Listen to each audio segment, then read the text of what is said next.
Going on, guys? Welcome back to another episode. All right, on today's episode we have built a turbo manifold. I cannot get that bloody bolt out. Look at that stud there. Someone actually brought this up on Facebook. Are you going to be able to change spark plugs? And I thought, a little sneaky peek. But yeah, guys, first turbo manifold I've ever built. If you haven't watched it, I made a 4x1 collector in my previous video, and now we've made the actual manifold itself. It's all welded up. I maybe took a little bit of video, but it took me a while to get used to TIG welding. Again, this is the first time I've touched TIG welding, so yeah, if the welds aren't up to your standards, I'm sorry, but I've given it a crack myself. It's been awesome learning experience, that's for sure. So where we're up to today, again, I'm gonna flick through some photos here of how I built the manifold and I guess the steps and getting like all your bends and whatnot. On, I guess, this episode, you're gonna see like all of the possible mistakes that you could potentially make and how we're going to rectify them. So we're going to be doing some mods to this little 2-liter Pinto. What I'm up to at the moment is we're going to make up the turbo manifold. So let's have a look at the bay. So this is the 1975 TD Cortina. Yeah, I thought, why not? Let's turbo it before we chuck the Barrett in, and we'll just for some shits and gigs. All right, so I've tapped the flange, so it's M8 by 1.25. The Turbskis, this little bad boy, China boy. War whistle. I've welded some rods off the flange and then I'll just grind them back down there. So that is gonna be like my uprights, and then what I'm going to do now is weld some rods like that to where the flange is gonna be. That will be my jig. Now, still getting stuck into setting up that jig. We can have a bit of a look here. So I've got that other flange, I've welded a rod to here, and now I've just marked that up there, so I'm going to line those texture marks up. I'll weld that.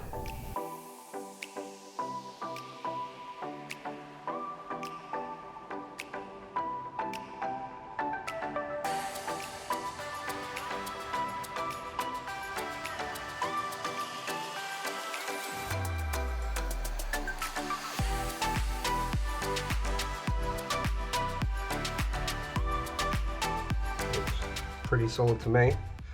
And now we'll TIG this onto that header plate.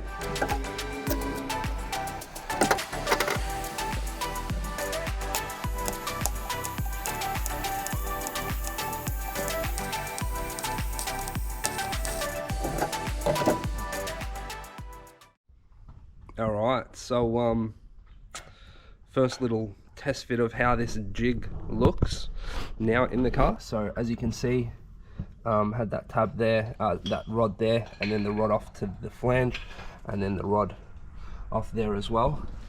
So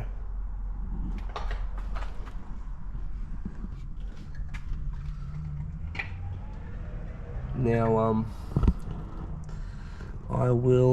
I think I'm just gonna tack them a little bit better. I'm just going to try tack it a bit, and then I'll sit the turbo on and we'll see how it looks. Alright, so first fit up with the turbo. So I'm going to point out I'm not happy about one thing.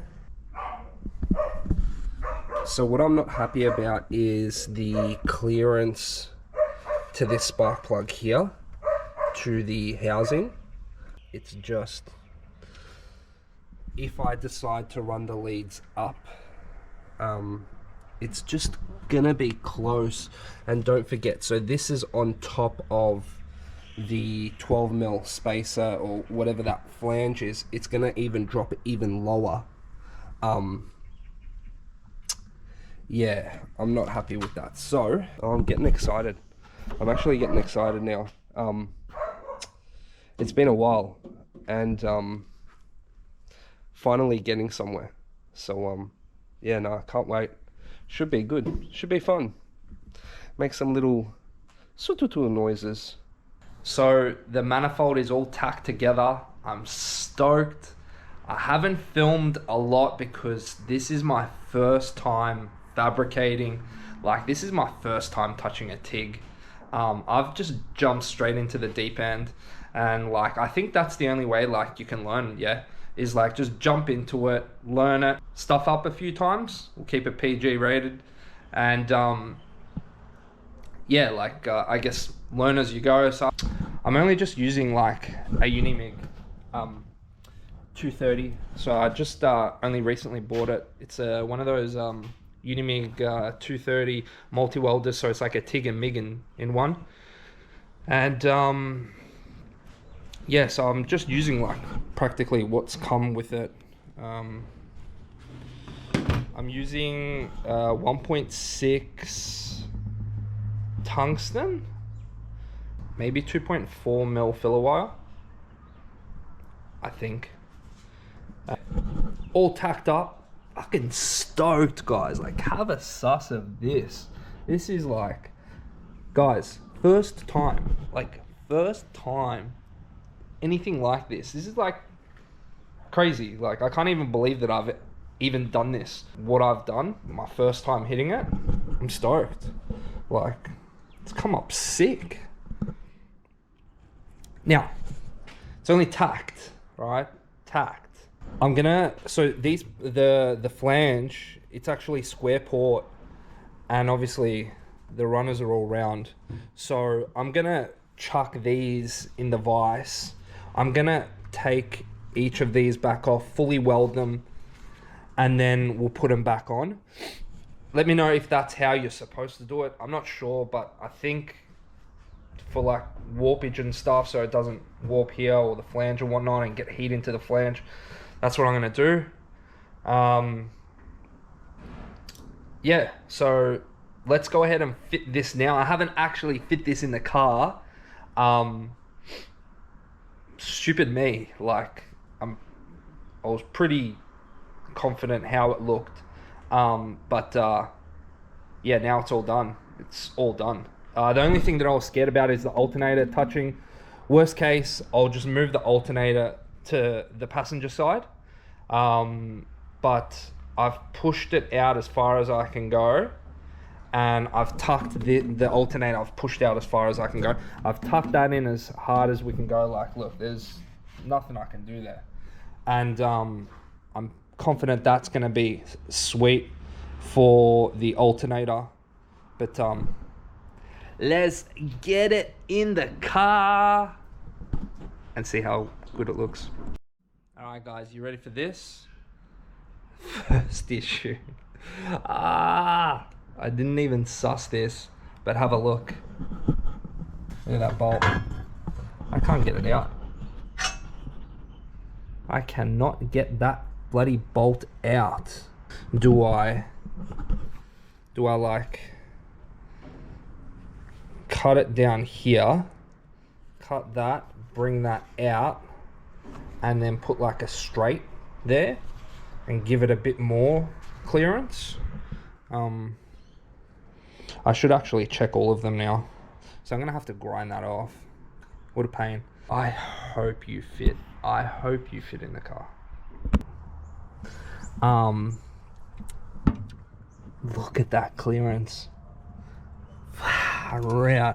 I got it like spot on. I don't know, is that gonna get, that should be sweet. I'm pretty sure that should be sweet. Let's put some nuts on. So look at that stud there. Now, I was like, ooh, I'll take this pipe off, cut it at the collector, and rejig it around. But we've got the engine mount. I can't even get a finger in there, right, like that. That's close. So, if you can see, so that has to stay like that. And there's going to be a little bit of an art form when we go to put this manifold on. I'm going to have this nut on while we're putting it in, and then yeah, anyways, this back one, now I don't know if you can see, but can you see it? Can you see that clearance? Right there.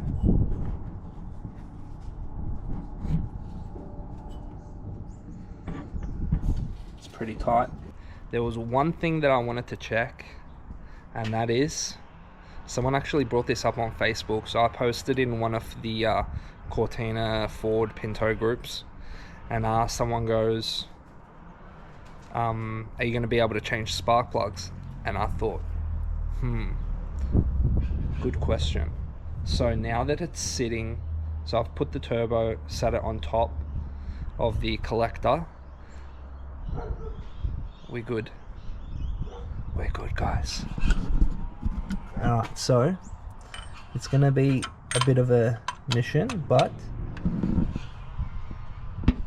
we've got some clearance.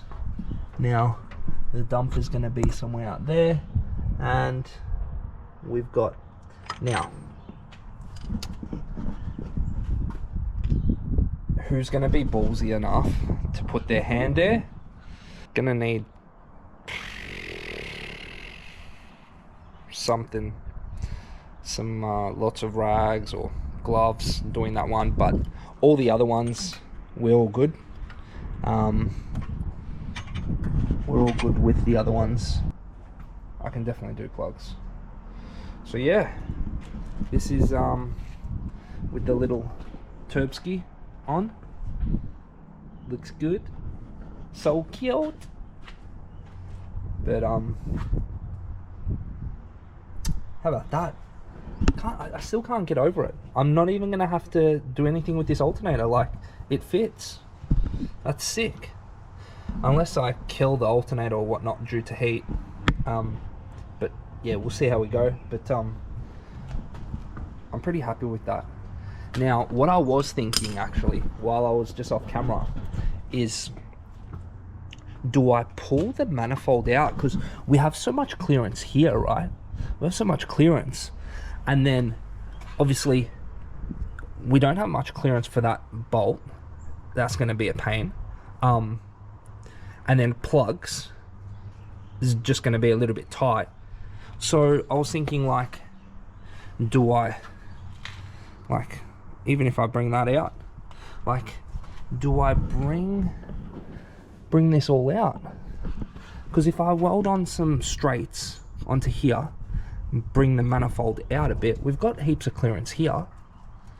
So that will then help with that engine mount issue and how tight it is there. I don't know. It's crossed my mind, and I think I actually might do that. I think that's exactly what I'm going to do.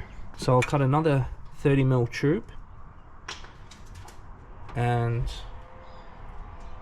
that'll bring that out 30, and we've got plenty of clearance there. Yeah, mad. And then, like, what's 30mm there? Yeah, we're sweet. Alright, that's what I'm going to do. I'm going to cut equal 30mm equal length tubes, and we're going to extend this out. Alright guys, we are back. I'm going to show you, so I've added the 30mm onto the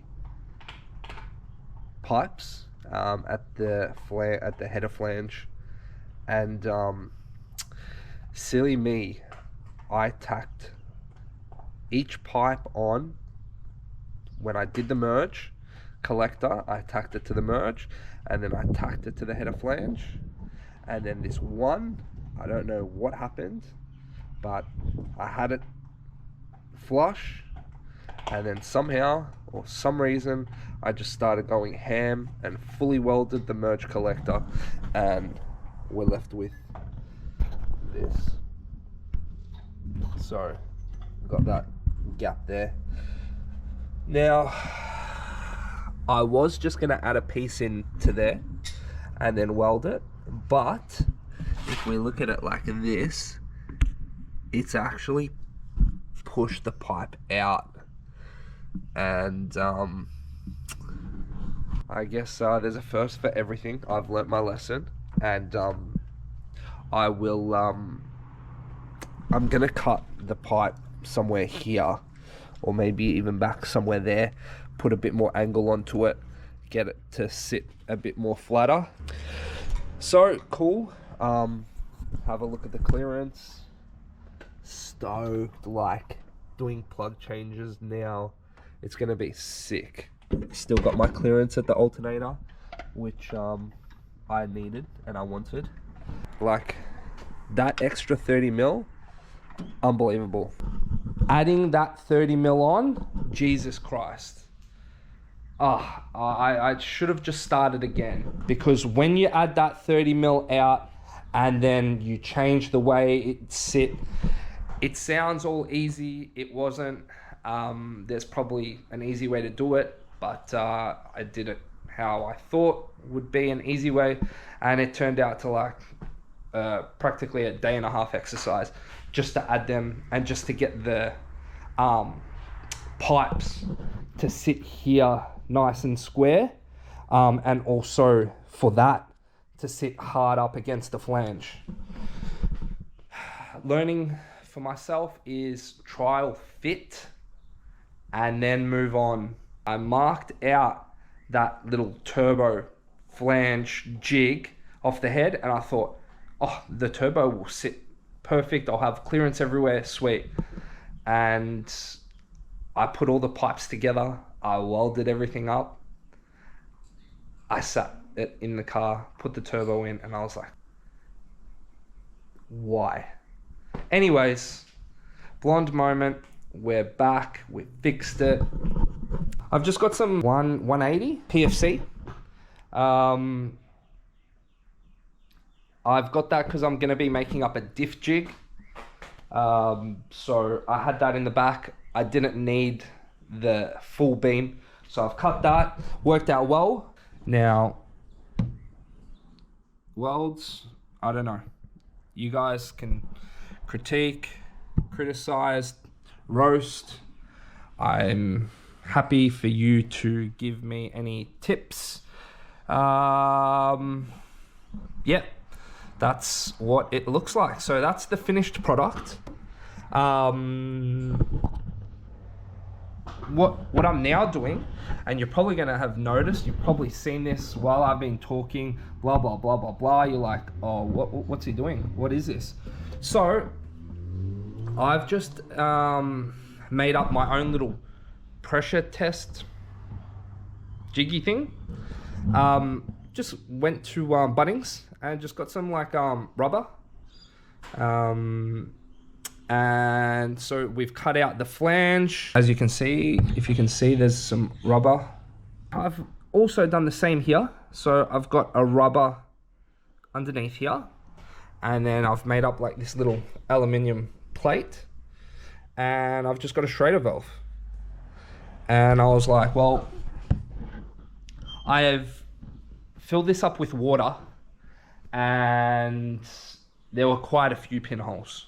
Okay, so to get to where I'm at the moment, I have already fixed up quite a few pinholes. My research on why the pinholes were there is something to do with contamination. I didn't clean it well. Yeah, that's what it comes down to. So yeah, with TIG welding, needs to be clean. So I've got like a my little wire brush. Went and got one of them. Got some acetone, and I've now been like really cleaning up the mill scale. Again, that's another thing. All like the steam pipe, it comes with like a mill like a black finish. If you have a look, it's got like a black, I don't know, coating, something like that. And I wasn't cleaning it. I was just cleaning up the edges and welding, and I just cleaned a little bit. But when I was welding, TIG welding, I was actually going into that. And from my research now and speaking to people, feedback, you potentially run the risk of undercutting. And I now learned that undercutting means like it like bites into it, and it's not like you're biting in, it's still fusing, but like you're biting into the material and you're losing that wall thickness. Hey, I'm not a pro, so if I haven't put it in your terms, fabricators, welders out there, feel free to comment. But this is just learning for anyone learning new to it. Don't listen to me, it's probably not 100% correct or accurate, but hey, I'm learning, can learn with me. There's a wealth of knowledge out there on the net, but this is my take on what my learning so far. So yeah, make sure you're cleaning up where the material where you're welding and a little bit more, so that way if you're welding and you weld into it, you're good. Make sure you're cleaning, clean. Yeah, so hopefully my next set of manifolds or potential work after this, I won't have these pinholes, these annoying little pinholes. I've tacked up quite a few. We're potentially good now. So I've made up my little jig with the little Schrader valve up the top here, and let's test it. I'm 100% sure it's still gonna be some air leaks.